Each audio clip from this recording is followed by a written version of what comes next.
wa bihi nasta'inu ala umurid dunya waddin. Wassalatu wassalamu ala ashrafil khalqi ajma'in sayyidina wa maulana Muhammadin wa ala alihi wa sahbihi wa man tabi'ahu ila yaumiddin. Malam ini kita memperingati nuzul Al-Quran. Dari mana Ustadz tahu? Ada tulisan di baliho. Nuzul Quran sebagai momentum meningkatkan keimanan dan ketakwaan. Nuzul itu turun, Al-Quran turun. Apakah Al-Quran itu turun dalam bentuk kertas yang melayang-layang dari atas turun ke bawah? Padahal waktu itu belum ada kertas di kota Makkah. Kertas baru ada di Cina. Makanya ada ungkapan tuntutlah ilmu walaupun ke negeri dulu. Sekarang Cinanya udah datang kemari. Ketika itu mereka membuat kertas itu dari bambu. Bambu yang ditumbuk halus, di blender, dijemur, akhirnya jadi kertas. Yang punya kertas waktu itu adalah Mesir, peradaban tertua.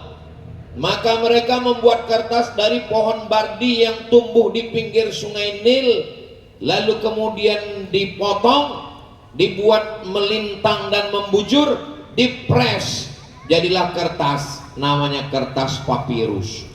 Jadi Al-Quran bukan ditulis di kertas, tapi malaikat Jibril datang menjumpai Nabi Muhammad sallallahu alaihi wasallam.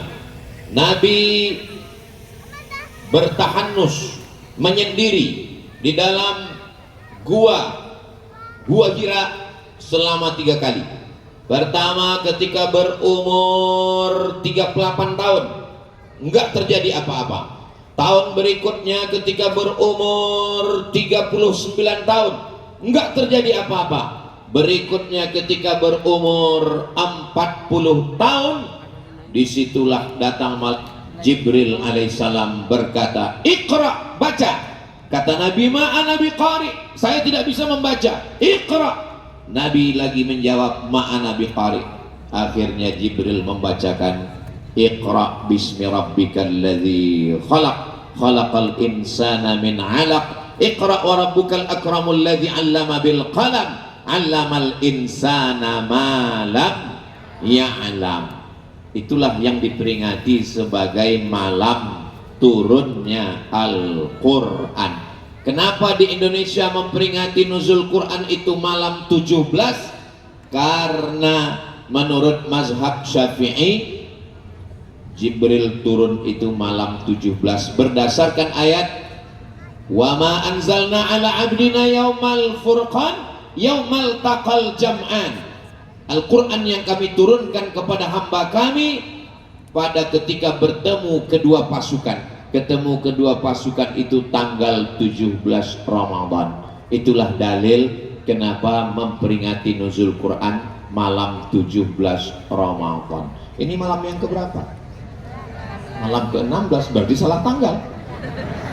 Ya, namanya peringatan nggak mesti tepat pada tanggal tersebut. Bisa saja di awal, bisa saja tepat, bisa saja di ujung. Tapi kenapa di Mesir itu peringatan nuzul Qur'annya malam 27 Pak Ustadz?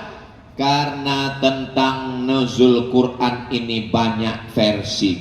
Buka tafsir Ibnu Katsir, ada yang mengatakan malam pertama, ada yang mengatakan malam ketiga, ada yang mengatakan malam yang kelima, ada yang mengatakan malam yang ketujuh, ada yang mengatakan malam yang ke-9, ada yang mengatakan malam yang ke-11. Kenapa nuzul Quran ini misteri? Karena kalau nuzul Quran itu ditetapkan tanggalnya, maka batallah misteri door prize Lailatul Qadar. Lailatul Qadar itu malam nuzul Quran. Jadi kalau malam nuzul Quran itu dapat dipastikan malam 17, maka di malam yang lain masjid akan kosong semua karena semua sudah dapat Lailatul Qadar. Mudah-mudahan kita semuanya mendapatkan Lailatul Qadar. Ustadz, katanya malam Lailatul Qadar itu semua pohon-pohon tumbang kecuali tiang listrik. Malam Lailatul Qadar diberikan Allah, kata Imam Abul Fida Ismail Ibnu Katsir dalam tafsir Al-Qur'anil Azim, buka di muqaddimah tafsir Al-Qadar, tidak ada yang tahu siapa yang dapat haji mabrur, tidak ada yang tahu siapa yang dapat taubat nasuha, tidak ada yang tahu siapa dapat sholat wusta, tidak ada yang tahu siapa dapat Lailatul Qadar. Supaya apa? Supaya kita senantiasa tetap berharap, tetap menginginkan dengan semangat beribadah. Tapi ciri-ciri orang yang dapat itu ada. Cirinya apa? Ada perubahan. Mudah-mudahan setelah Ramadan ini kita ada perubahan, insya Allah. Amin. Alhamdulillah Pak Ustadz, suami saya setelah Ramadan ini ada perubahan. Apanya berubah? Berat badan. Tapi yang dimuliakan Allah Subhanahu wa Ta'ala, sebelum Ramadan, sebelum Lailatul Qadar, pelit, bin bakhil, bin medit, bin kikir, bin apa lagi, dan seterusnya. Setelah Ramadan, dulu sebelum Ramadan pelit Pak Ustadz, kalau lewat kotak sedekah 2000. Setelah Ramadan orangnya dermawan. Berapa? 2500. Saudara yang dimuliakan Allah Subhanahu wa Ta'ala, mudah-mudahan Ramadan kita ini lebih baik daripada tahun sebelumnya, insya Allah. Amin ya Rabbal Alamin. Nah, setelah saya jelaskan tentang nuzul Quran, sekarang kita bahas apa isi Al-Quran itu. Al-Quran itu isinya banyak. Malam ini saya ringkaskan dalam 5 poin. Loh, tadi malam siapa yang ceramah? Ustaz Somad. Apa isinya? Isi Al-Quran. Berapa kata dia isi Al-Quran? 5. Isi Al-Quran itu banyak. Kenapa cuma 5? Efisiensi. Isi Al-Quran yang pertama, inna khalaqnakum min dzakarin wa unsa, kami ciptakan kamu dari laki-laki dan perempuan. Makhluk yang diciptakan Allah itu cuma 2, laki-laki dan perempuan, Adam dan Hawa, bukan Adam dan Asep. Mohon maaf Kang Asepnya. Inna khalaqnakum min dzakarin wa unsa, kami ciptakan kamu dari laki-laki dan perempuan.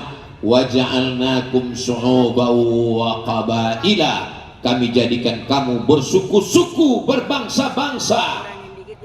Tapi yang paling mulia di antara manusia ini siapa?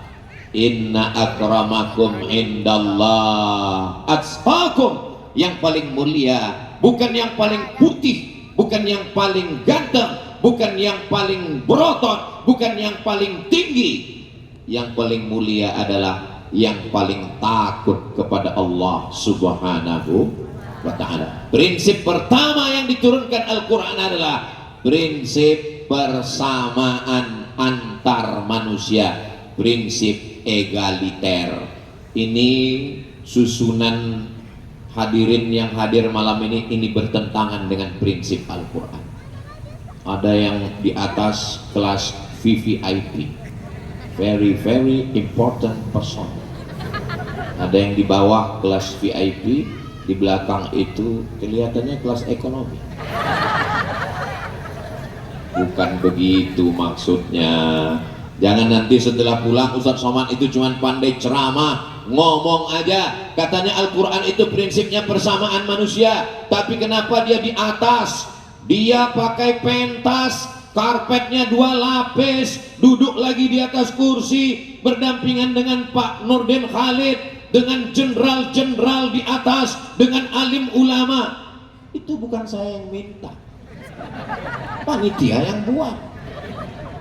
Saudara yang dimuliakan Allah Subhanahu wa Ta'ala, yang berdiri di atas, yang paling tinggi, yang pakai karpet 2 lapis, yang dimuliakan, yang pisang dan buah-buahnya lebih banyak, belum tentu lebih mulia daripada yang di ujung sana di atas plastik yang basah kena hujan.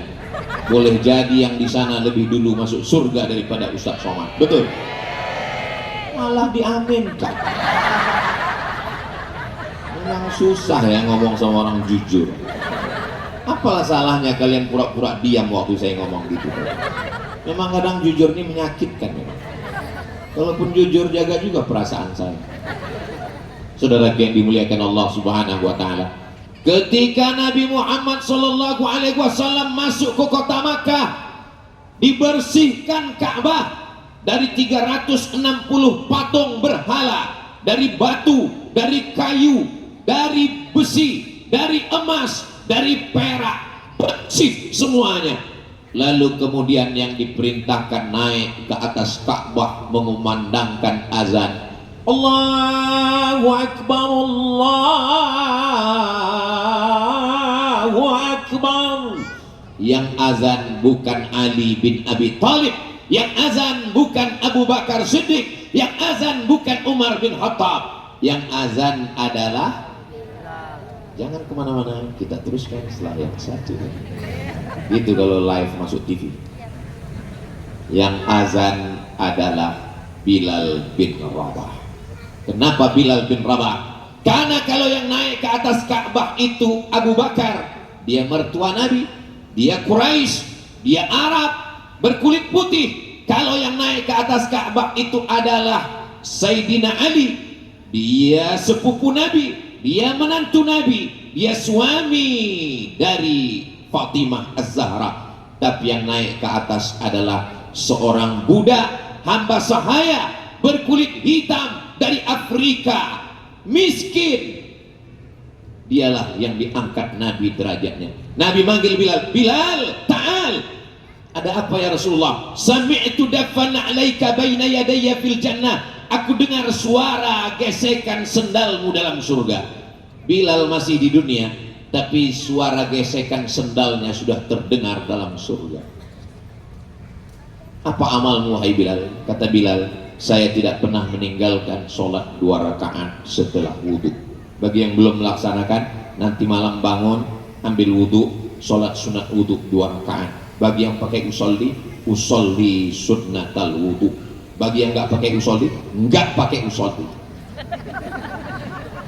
sunnatal wudhu. Dia nggak pakai usolli, niatnya dalam hati. Bilal bin Rabah yang berkulit hitam, budak miskin hamba sahaya, sendalnya lebih dulu masuk surga daripada orang yang berkulit putih, yang ganteng, yang mancung, yang hebat, yang kaya, yang berkuasa. Makanya nanti kalau ada yang pulang ini sendalnya hilang, jangan berkecil hati, mungkin sudah masuk surga duluan. Saya pula yang cemas. Dan kalian jaga. Saudara yang dimuliakan Allah Subhanahu wa taala, prinsip pertama yang diajarkan Al-Qur'an adalah persamaan manusia. Itu terlihat dalam prinsip sholat. Dalam Islam, siapapun yang datang duluan berhak di shaf yang pertama, walaupun dia miskin, walaupun dia susah, walaupun berkulit hitam. Dalam sholat, dalam haji, jas terbang, dasi melayang, baju hilang, yang dipakai laki-laki hanyalah pakaian kematian. Satu kain di bawah, satu kain di atas. Begitu meninggal dunia orang Islam, pakai pakaian kematian. Polisi, tentara, PNS, BUMN, anggota DPR ini jangan sebut, ada orang. Semuanya lepas. Yang dipakai hanyalah kain kok kain kasar? Kain kafan Bapak Ibu. Diciptakan dari tanah, berjalan di atas tanah, mati masuk lubang tanah, akan dimakan cacing. Kenapa orang ini lewat terus dari tadi?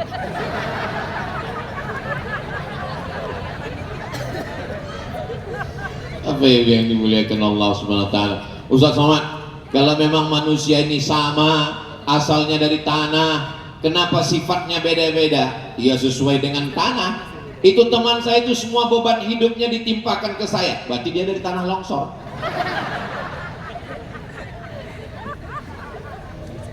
Teman saya ini Pak Ustaz orangnya cakapnya kasar, ngajak kelahi, tanah sengketa. Tolong kalau habis ngaji itu pengajiannya jangan dipakai untuk orang, tapi untuk diri kita. Saya nggak mau selesai pengajian ini besok kita ngukur tetangga semua, yang itu tanah longsor, yang itu tanah timbun.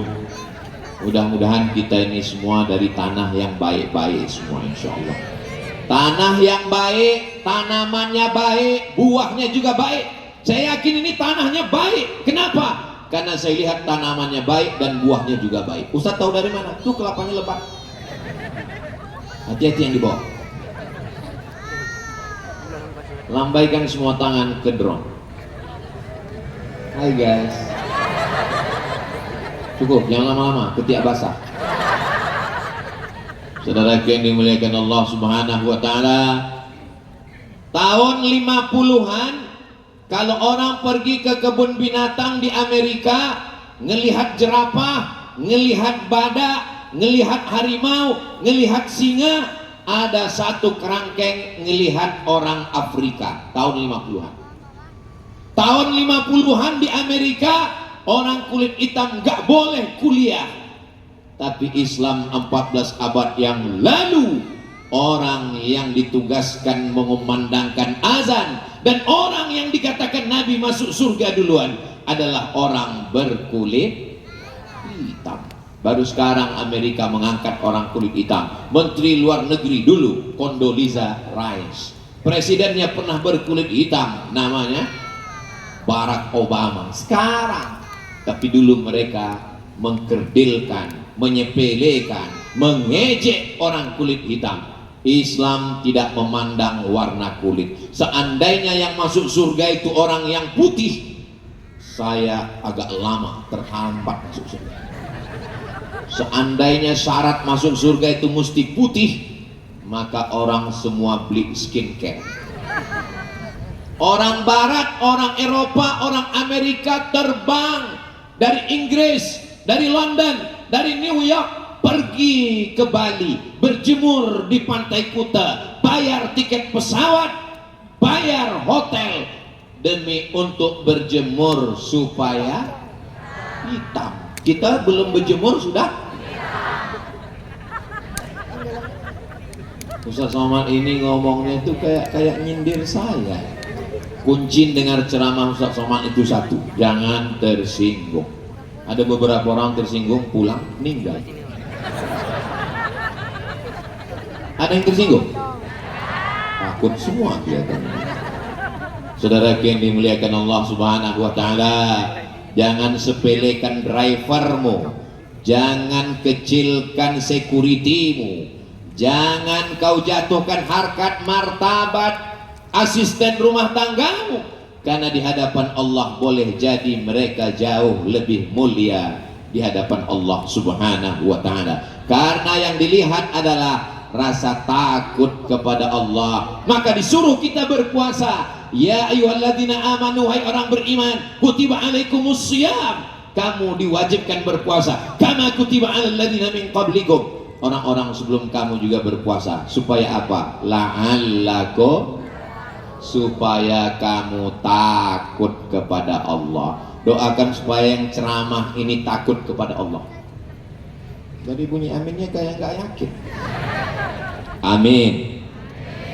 Allahumma salli ala sayyidina Muhammadin tibbil qulubi wa dawaiha wa afiyatil abdani wa shifaiha wa nuril absari wa diyaiha wa ala alihi wa sahbihi wa sallim.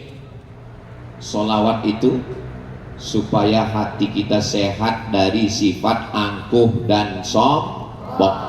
Siapa di antara kita ini yang paling berpotensi jadi orang sombong? Ya Ustaz Somad, yang sedang ceramah, disambut, dihormati, dimuliakan. Sebelum datang kemari ini, satu komplek bapak ibu ini nyambut 2 rumah, dua-duanya ngasih durian. Bayangkan itu potensi darah tinggi dan stroke-nya. Begitulah mereka memuliakan Ustaz Somad. Makanya kalau saya tidak ingat mati, tidak melihat liang lahat, tidak menjenguk orang sakit, maka saya lama-lama bisa jadi Fir'aun, merasa lebih tinggi, merasa lebih hebat, merasa lebih terhormat, merasa lebih mulia, sampai akhirnya malaikat mencabut nyawa. Mudah-mudahan kita semua mati dalam keadaan husnul khatimah. Amin ya rabbal. Iblis keluar dari surga bukan karena nyembah setan. Kenapa? Karena semua setan anak buah dia. Iblis kan GM-nya. Iblis keluar dari surga karena sombong, merasa diri hebat. Ma mana'aka alla tasjuda li Adam id amartuk? Kenapa kamu tidak mau sujud kepada Adam ketika aku suruh sujud pada Adam? Apa kata iblis? Khalaqtani min nar, kau ciptakan aku dari api. Api itu merah, menyala abangku. Khalaqtahu min tin, dia kau ciptakan dari tanah, warnanya hitam, rendah, diinjak-injak. Ana khairum minhu, ana khairum minhu. Kalau bahasa kampung saya, I am better than him. Saya lebih mulia dari dia. Masa saya nyembah dia? Apa kata Allah? Ukhruj, keluar dari sorga. Malaka anta takabbara fiha, kau tidak layak menyombongkan diri dalam surga. Ukhruj, keluar. Kameramen jangan keluar, tenang aja bro.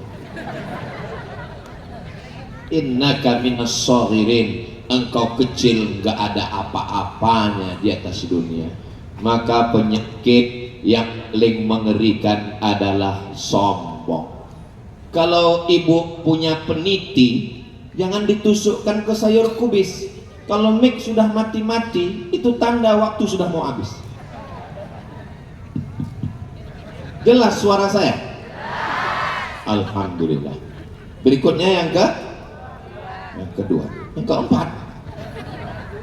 Prinsip Al-Quran yang pertama adalah egaliter, persamaan manusia. Mau orang Afrika, Amerika, Australia, Arab, kulit putih, kulit hitam, mancung, pesek, tinggi, semuanya sama di hadapan Allah. Yang paling mulia adalah yang paling takwa, paling takut kepada Allah Subhanahu wa ta'ala. Mudah-mudahan kita termasuk orang yang amin ya rabbal alamin. Berikutnya yang kedua, dalam Islam ada namanya balasan. Balasan. Alladzina amanu wa amilus salihat, orang yang beriman dan beramal soleh, ulaika ashabul jannah, mereka akan masuk surga. Balasan. Yang buat dosa, walladzina kafaru wa kadzabu bi ayatina, orang yang kafir, ingkar kepada ayat-ayat kami, ulaika ashabun nar, mereka masuk neraka. Makanya dalam bisnis, kalau yang rajin dapat reward, dapat bonus, dapat gaji, dapat apa lagi namanya? Tapi kalau yang melanggar, ada punishment, ada hukuman. Makanya dalam Islam ini kita diajarkan di bulan Ramadan ini, man shoma Ramadan, siapa yang puasa di bulan Ramadan imanan, puasa karena iman. Niat puasa jangan dirowah, jangan nawaitu shoma ghadin an ada ifardhi syahri ramadana, diet lillahi ta'ala.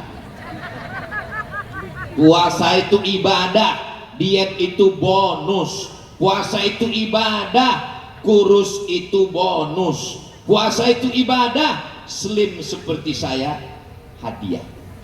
Saudara yang dimuliakan Allah SWT, Islam ada balasan. Siapa yang bangun masjid, man bana masjidan, siapa yang bangun masjid, banallah mislahu baitan fil jannah, dibuatkan Allah satu tempat di surga. Siapa yang bangun masjid, siapa yang mewakafkan tanahnya, maka Allah sudah buatkan untuk dia satu tempat di surga. Ini yang di dunia ini tinggal semua. Rumah besar tinggal, mobil besar tinggal, bini besar tinggal. Tapi yang sudah mewakafkan tanah Masjid Islamic Center, apa nama masjid itu? Islamic Center Ar-Rahmah. Saya sebetulnya udah tahu dah, kan tadi sebelum sini kita baca. Saya cuma mau menunjukkan foto saya. Besar sekali dipajang panitia, sampai hidungnya sebesar terowongan minyak. Tolong panitia gambar ini dijaga ya. Jangan sampai selesai acara ini balihonya berserak-serak, besok ada yang ngambil. Soalnya kemarin saya lihat baliho habis pilkada itu banyak yang dijadikan penutup WC. Bayangkan kalau itu jadi tutup WC di samping Kali Ciliwung bagian dalam. Jangan dibayangkan sekarang. Maka Islam ada balasan. Itu masjidnya bagus. Dari mana Ustaz tahu bagus? Lihat aja, di ujung kubahnya itu seperti emas. Masjidnya cantik, masjidnya besar. Kenapa acaranya tidak dibuat dalam masjid? Kalau jamaah ceramah ini masuk masjid, meledak itu masjid. Maka dibuat di tanah lapang, di pentas yang cantik.